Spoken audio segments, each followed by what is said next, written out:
ప్రజాపాలన ప్రభుత్వం ఏర్పడిన తర్వాత తెలంగాణ రాష్ట్రంలో ప్రభుత్వం ఈరోజు కొన్ని 3-4 కార్యక్రమాలను తీసుకుతీయాలి. ఒకటి, ఇందిరమ్మ జీవిత బీమా పథకం. తెలంగాణలో ఉన్నటువంటి ప్రతి పౌరుడికి ఇందిరమ్మ జీవిత బీమా పథకం ద్వారా భవిష్యత్తులో ఎక్కడైనా ఏదైనా జరిగితే వారికి అండగా ఉండేటువంటి, గతంలో రైతులకు, కార్మికులకు ఇట్లా సపరేట్ ఉండేటువంటి నుంచి మొత్తంగా సెంట్రల్ ఎదురుగా తెలంగాణలో ఉన్నటువంటి ప్రతి ఒక్కరికి ఇందిరమ్మ జీవిత బీమా పథకాన్ని తీసుకొచ్చి ఆ కుటుంబాలకు అండగా ఉండే విధంగా కార్యక్రమాన్ని ప్రారంభోత్సవం చేసినాం. రెండవది, ఈ రోజు నుంచి 2 లక్షల పెన్షన్స్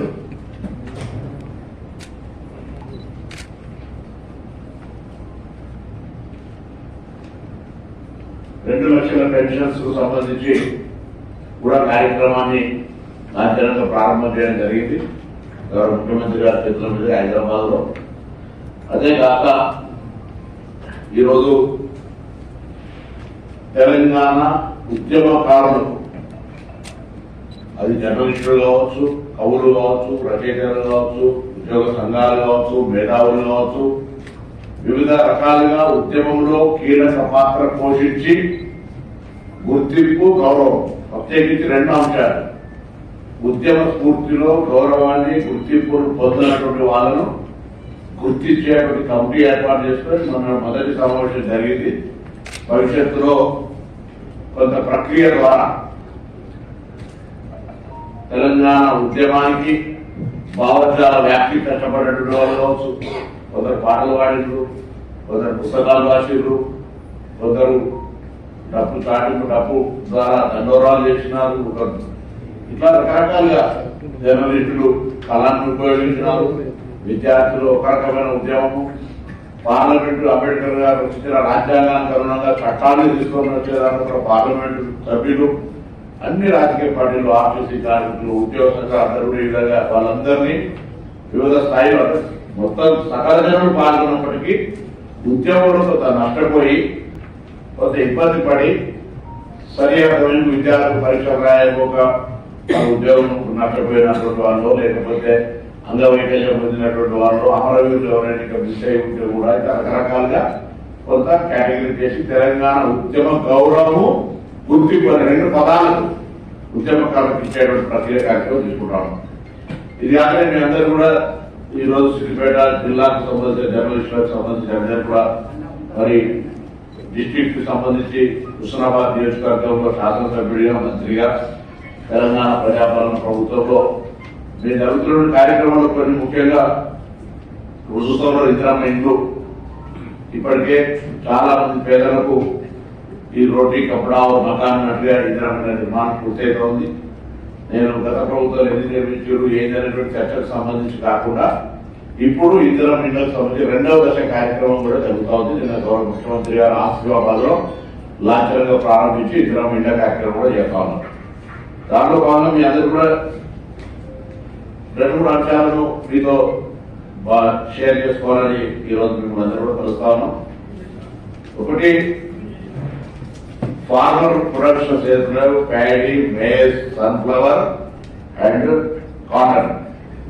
వాటికి సంబంధించి కేంద్ర ప్రభుత్వం బోనస్ ప్రకటిస్తా ఉంది, కానీ దానికి సంబంధించిన క్వాంటిటీ పర్చేస్ ఇష్యూ వచ్చినప్పటికీ కొనిన ధాన్యాన్ని ఏం చేయాలనేటువంటి దానికి అవుట్పుట్ లేకుండా ఉండేటువంటి గోడౌన్స్ అన్ని ఫుల్ అయిపోయి ఇబ్బంది అవుతున్నటువంటి వాడు వాస్తవం.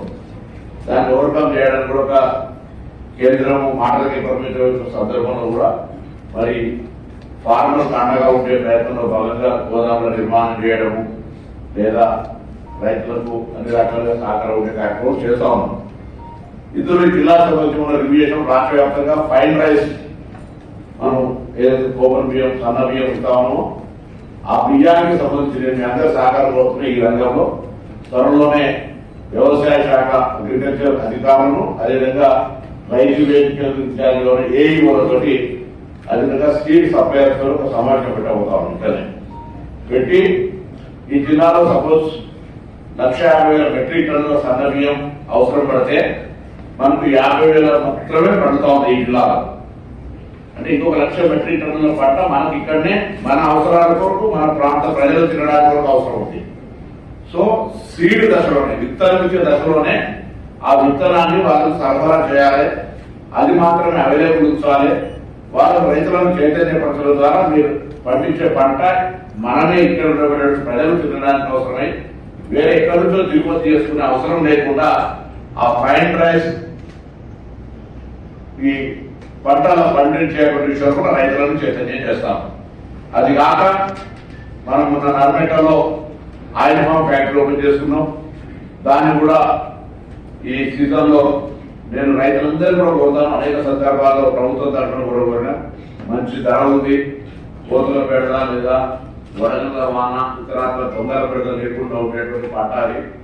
దానికి సంబంధించి కూడా మరి ఎక్కువగా అంటే కెపాసిటీ ఆఫ్ ఇండస్ట్రీ పెట్టింది చాలా పెద్దది. దానికి అనుగుణంగా ఈ ప్రాంత రైతులు 2 ఎకరాలు ఎకరం వేసుకొని 5 ఎకరాలు ఉంటే 2-3 ఎకరాలు వేసుకొని 10 ఎకరాల ప్రతి రైతు కంపల్సరిగా ఆయిల్ పంప్ పర్మనెంట్ ఇన్కమ్ ఉంటుంది. కాబట్టి ఆయిల్ పంప్ వేసుకోవాలని ఒక ప్రోగ్రెస్ ప్లాన్ చేసుకుంటున్నాం. ఒకటేమో సన్న బియ్యం, 2 ఆయిల్ పంప్. ఇది కాకుండా ఎక్కడైతే కొత్త ఆలుగడ్డ పంటలుగా మొక్కజొన్న, సన్ఫ్లవర్ ఇంకోటి చేస్తారో ఈ ప్రాంతంలో ఆ ప్రొఫెషనల్ ఫార్మర్స్ ఉన్నారు. వాళ్ళని డైవర్షన్ తీసుకోవడం లేదు. తప్పకుండా భవిష్యత్తులో మరి ఆ గిట్టుబాటు ధరతో పాటు అవన్నీ కొనుగోలు చేయడానికి ప్రయత్నం చేస్తాం. అది కూడా చెప్పి సందర్భంగా కోరుతాను. ఇంకొక 2 సోషల్ యాక్టివిటీస్ పోయినసారి కూడా అంటే అందులో జర్నలిస్ట్ ఇన్వాల్వ్ అయిన కూడా తెలియదు, కానీ ఈసారి జర్నలిస్టు సహకారం కూడా జర్నలిస్టు కుటుంబ సభ్యులతో సహా ప్రతి ప్రభుత్వ ఉద్యోగి అటెండర్ నుంచి పెట్టుకుంటే కలెక్టర్ దాకా మంత్రి దాకా 1 డే ప్లాంటేషన్, ఒక రోజు వాళ్ళు ఆ ప్లాంట్ మొక్క పెట్టాలి. దానికి ఒక ఫోటో దిగి ఆ రోజు దానికి విస్తృతంగా మొక్క పెట్టడమే కాకుండా దానికి పెంచుతాము అనేటువంటి హామీ పత్రం కూడా తీసుకొని మొత్తం జిల్లా వ్యాప్తంగా వర్షాకాలం లోపల అది తీసుకుంటే అది కాకుండా ప్లాంటేషన్ చాలా పెద్ద ఎత్తున తీసుకునే ప్రణాళిక చేస్తున్నాం. గ్రామాన ఇప్పటికే మా నియోజకవర్గంలో ప్రతి ఊర్లో 5 ఈ ప్లాంటేషన్ సంబంధించిన కమిటీ చేసుకున్నాం. అంతా తెలంగాణ వ్యాప్తంగా వేయాలనుకుంటున్నాం. ముఖ్యంగా జిల్లాలో ప్రతి గ్రామంలో ఒక 5 వన సంరక్షణ లేదా ప్లాంటేషన్ గ్రీనరీ ఇంప్రూవ్మెంట్ కొరకు సంబంధించి చేయడం జరుగుతుంది. అందులో ముఖ్యంగా ఏ మొక్క పెట్టినా మళ్ళీ ఉపాధి అనేది లేకుండా జరిగేటువంటి మొక్కలు పెడుతున్నారు కొంతకాలంగా. ఇప్పుడు పళ్ళ మొక్కలు పెద్ద పెద్ద అల్లనేరు చెట్లు లేకపోతే మామిడి చెట్లు ఇతరాస్తాయి పెడుతూనే తాటి ఈత వనానికి సంబంధించి కూడా దాదాపు జిల్లాలు ఇప్పటికీ ఒక 3 లక్షల ఈత వనం రెడీగా ఉంది. అన్ని గీతా కార్మిక సంఘాలు కావచ్చు లేదా ఇతరాత్ర కూడా ప్రభుత్వ స్థలాల్లో కానీ ఎక్కడైనా కాలువల గట్టుల్లో కానీ ఆ ఈత మొక్కలన్నీ కూడా పెట్టినట్టయితే ప్రతి ఈత ఉత్పత్తి కమ్మతో పాటు ప్రతిదీ కూడా కమర్షియల్ గా దానికి రేట్ వచ్చేది ఉంటుంది. కాబట్టి ఆదాయం కలిగే విధంగా ఈత చెట్లు కూడా పెట్టేటువంటి ప్రయత్నం చేద్దాం. ఇది కాక 2 ప్రభుత్వ పాఠశాలలకు సంబంధించి ఇప్పుడే మరి ఇంటిగ్రేటెడ్ స్కూల్స్ లేదా residential schools, hostels, diet charge, వాళ్ళకు సంబంధించినటువంటి కాస్మెటిక్ చార్జ్, మినిమం ఫెసిలిటీస్ ఇస్తూనే ప్రతి ప్రభుత్వ పాఠశాలలో సంఖ్య పెట్టడానికి కూడా ఒక ప్లాన్ ఆఫ్ యాక్షన్ తీసుకోవడం జిల్లా యంత్రాంగంతో ఈ జూన్ 12 స్కూల్ స్టార్ట్ అయినప్పటికీ మరి అన్ని రకాలుగా ఆ యొక్క పిల్లలకు సంబంధించిన కిట్స్ ఇస్తూనే సంఖ్య ప్రభుత్వ పాఠశాల స్థానిక ప్రజాప్రతినిధులు కూడా ఈ మధ్య అందరూ కూడా డివిజన్ వారిగా గవర్నమెంట్ బడి పాటకు సంబంధించిన ప్రిపరేషన్ సమావేశాలు జరిగినాయి. రాష్ట్ర వ్యాప్తంగా సర్పంచులతో సమావేశాలు ఏర్పాటు చేసి వాళ్ళ ఊళ్ళలో వారు బడి పాట కార్యక్రమం ద్వారా పిల్లల డ్రాప్అవుట్స్ ను సరి చేసే విధంగా మరి తీసుకునేటువంటి ప్రయత్నం జరుగుతోంది. ఇది కాకుండా కూడా నేను ట్రాన్స్పోర్ట్ మినిస్టర్ గా మరి అదే వరకు తీసుకున్నాం. రోడ్ సేఫ్టీ కూడా చాలా మోస్ట్ ఇంపార్టెంట్. రోడ్ సేఫ్టీ వల్ల యాక్సిడెంట్ అయి చాలా మంది చనిపోతారు. సో కొన్ని ఇప్పుడు మనం కరీంనగర్ నుంచి హైదరాబాద్ తీసుకున్నా లేదా గోదావరి రాజీవ్ రహదారి తీసుకున్నా మిగతా తెలంగాణ వ్యాప్తంగా కూడా ఎక్కడైతే యాక్సిడెంట్ తోటి చనిపోయినటువంటి వాళ్ళు ఉన్నారో ఆ వాహనం ఒక్కటే స్క్రాప్ కింద పడింది. దానికి కొంత స్పేస్ క్రియేట్ చేసి దానికి కొంత పబ్లిక్ అవేర్నెస్ క్రియేట్ చేయాలి. మనం ఇప్పుడు ఎక్కడైనా రోడ్ల మీద కూడలలో విగ్రహాలు పెట్టుకుంది, ఎందుకంటే వాళ్ళు చూడగానే మనకు ఒక స్పిరిట్ క్రియేట్ కావాలండి. ఈ యాక్సిడెంట్ అయిన వాహనాలు మొత్తంగా క్రష్ అయిపోయి అలా చనిపోయిన ఫోటోలతో సహా అవసరమైతే వాళ్ళతో ఇబ్బంది అనుకుంటే ఇక్కడ ఇంతమంది చనిపోయారు అనేటువంటి విషయం చెప్తూ ఆ వాహనాలు చూడగానే కొత్త వాళ్ళ లోపల ఒక ఆలోచన, అదే మేము వేగంగా పోతే ప్రాణాలకు ముప్పు ఉంటుంది, ఇది ఫలానా కాడ యాక్సిడెంట్ అయితే చనిపోయాడని అటువంటి స్పాట్స్, ముఖ్యంగా బ్లాక్ స్పాట్ దగ్గర అటువంటి వాహనాలకు సంబంధించి ఒక చిన్న ప్లాట్ఫామ్ క్రియేట్ చేసి దాని కూడా చేసే విధంగా ఆలోచన చేస్తాను. మరి తప్పకుండా ఇటువంటి ఆలోచనని అన్ని రకాలుగా చేసే దానిలో భాగంగా ఈ అభివృద్ధికి సంబంధించి జర్నలిస్టులే ప్రధానమైనటువంటి ప్రజా సమస్యల్ని ప్రభుత్వం దృష్టికి తీసుకురావడం కానీ ప్రజల గొంతులు ప్రభుత్వం దాకా తెచ్చేటువంటి మీ అందరినీ కూడా ఈ సందర్భంగా తెలంగాణ ఉద్యమంలో ఆనాడు కొంత 10 మంది 50 మంది వాళ్ళ మొత్తం ప్రభుత్వాన్ని తప్పింపజేసిన తెలంగాణ ఆకాంక్ష కోసం ఏదిగా అయితే భాగస్వామ్యం చేస్తున్నారో ఈ ప్రభుత్వ కార్యక్రమాలన్నీ కూడా విజయవంతంగా కావడానికి సంబంధించి మరి మీ అందరి భాగస్వామ్యాన్ని కూడా తెలంగాణ ఆవిర్భావ దినోత్సవ సందర్భంగా కోరుతా ఉన్నా. ఏదైనా అంశం ఉన్నప్పుడు మీరు రాకుంటే ఇక్కడ సిద్దిపేట అవుతా, లేదంటే హుస్నాబాద్ వచ్చినా హైదరాబాద్ వచ్చినా తప్పకుండా అందరికి అందుబాటులో ఉంటారని మనవిస్తూ మీ అక్రిడేషన్ సంబంధించి కూడా దయచేసి అక్రిడేషన్ సభ్యులు సమావేశం హాజరై మీ అభిప్రాయాలు చెప్పండి. తరుణంగా సమావేశం పెట్టుకొని చెప్పినాం.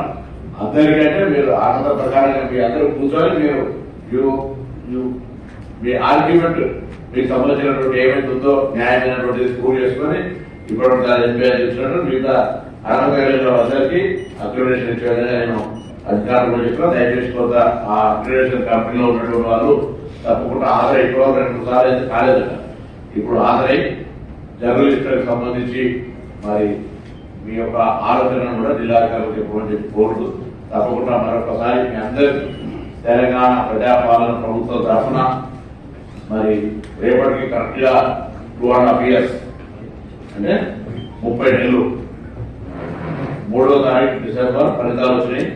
రేపు జూన్ 3 అంటే కరెక్ట్ గా 30 నెలలు అవుతుంది. 30 నెలల ప్రభుత్వం అనేక కార్యక్రమాలు మనం నిజంగా ప్రజాప్రతినిధిగా విద్యార్థి రాజకీయాలు ఉన్నా ఇవాళ ఇందిరామిలో ఆనాడు కూడా పార్లమెంట్ సభ్యులుగా ఉన్నప్పుడు చాలా ఇచ్చినాం. ఇవాళ సన్న బియ్యం ఎవరు కూడా బ్లాక్ మార్కెట్ రీసైక్లింగ్ చేసుకునే అవసరం లేకుండా పేదవాడికి నెల రోజులు రాగానే కరెంటు బిల్లు కట్టుకునేటువంటి అవసరం లేకుండా 2వ తరగతి కరెంటు ఫ్రీ. ఇవాళ ఉద్యోగ నోటిఫికేషన్ ఉంటాయి, గతంలో కూడా పెండింగ్ ఉన్నటువంటి అన్ని కూడా ఉద్యోగ నోటిఫికేషన్ ఇంప్లిమెంట్ చేశాం. ఇది కాక మహిళలు ఆర్థిక సాధికారికతకు సంబంధించి బస్సులు ఉచితంగా ప్రయాణం చేయడంతో పాటుగా ఆర్టీసీని పునర్వైభవం తీసుకొచ్చింది. నేను ఆ శాఖ మంత్రిగా కొత్త బస్సులు కొనుగోలు చేయడం కావచ్చు, కొత్త ఉద్యోగాల నియామకాలు చేయడం కావచ్చు, ఆర్టీసీ కార్మికుల సంక్షేమం కావచ్చు, ఆర్టీసీ సంస్థ పరిరక్షణ కావచ్చు, ప్రయాణికుల సౌకర్యమైనటువంటి అంశాల మీద ఆర్టీసీని కూడా ఆపరేషనల్ లాస్ నుంచి ఆపరేషనల్ ప్రాఫిట్ తీసుకొచ్చాం. ఈరోజు భవిష్యత్తులో ఇంకా ఇది ఒక ప్రజా రవాణా వ్యవస్థ, పేద ప్రజలకు గ్రామీణ ప్రాంత ప్రజలకు లైఫ్ లైన్, దేశవ్యాప్తంగా రైల్వే లైన్ పేదవాడికి ఎట్లయితే పుట్టేటప్పుడు ఈ తెలంగాణలో ఆర్టీసీ బస్ అయినటువంటిది గ్రామాన పేద ప్రజలకు రోజు 65 లక్షల మంది ప్యాసింజర్లను ట్రాన్స్పోర్ట్, డైలీ 65 lakhs ప్యాసింజర్స్, 35 లక్షల కిలోమీటర్లు తిరుగుతుంది ఆర్టీసీ బస్సు పైగా. ఆ విధంగా ఆర్టీసీకి సంబంధించి నేను ప్రత్యేకించి 2-3 అంశాలు చెప్పినట్టుగా రైతాంగ రాబోయే జూన్ నెలలో విద్యా సంవత్సరం ప్రారంభం, వ్యవసాయ సీజన్ ప్రారంభం, దాంతోడు కొత్త క్షేత్రస్థాయిలో ఇవన్నీ జరగాలని అటు ప్లాంటేషన్, సోషల్ ఫారెస్ట్రీ ప్లాంటేషన్ కావచ్చు, అకాడమిక్ సంబంధించుకోవచ్చు, రైతులకు ఫ్రైడ్ రైస్ సంబంధించి కొన్ని సోషల్ కార్యక్రమాల్లో మీ పూర్తి సహకారం. ఎందుకంటే ఇలా ప్రజలు విశ్వాసంగా మీడియాలో చూపెట్టింది అదొక అట్లా చూపెట్టే విధానం భక్తులు మీ అందరి సహకారం ఈ ప్రధాన అంశాలు. ఇది రాజకీయంలో ఇండివిజువల్స్ కు సంబంధం లేదు. ఈ జిల్లాలో సన్న బియ్యం రిక్వైర్మెంట్ ఉంది, సన్న బియ్యం పడే రైతులను చైతన్యపరచడం, ఈ జిల్లాలో పడిపాట ప్రభుత్వ పాఠశాల పిల్లల సంఖ్య వచ్చేదాకా కూడా మీ పాత్ర ఉండడం, దాంతో పాటుగా రేపు పొద్దున పచ్చదనంగా నెంబర్ 1 గా మనం ఉండేది. ఎందుకంటే ఢిల్లీ పోయి చూస్తే మనం మార్నింగ్ చీటి తిరిగి అంటే క్లియర్ గా నల్ల వస్తుంది, చీటి కూడా మన ముక్కులకి కూడా చిన్న ఉమ్ములు చిన్న కూడా నల్ల వస్తుంది. అట్లా కాకుండా ఈ ప్రాంతం అంతా కొంత పచ్చదనంగా ఉండాలి. ప్రతి గ్రామంలో ప్రజాప్రతినిధులు స్థానికంగా టార్గెట్ కాంపిటేటివ్ స్పిరిట్ లా ప్లాంటేషన్ చేయాలని చెప్పి నేను కోరుతుంది. అందరికీ నమస్కారం. తెలియనా ఇది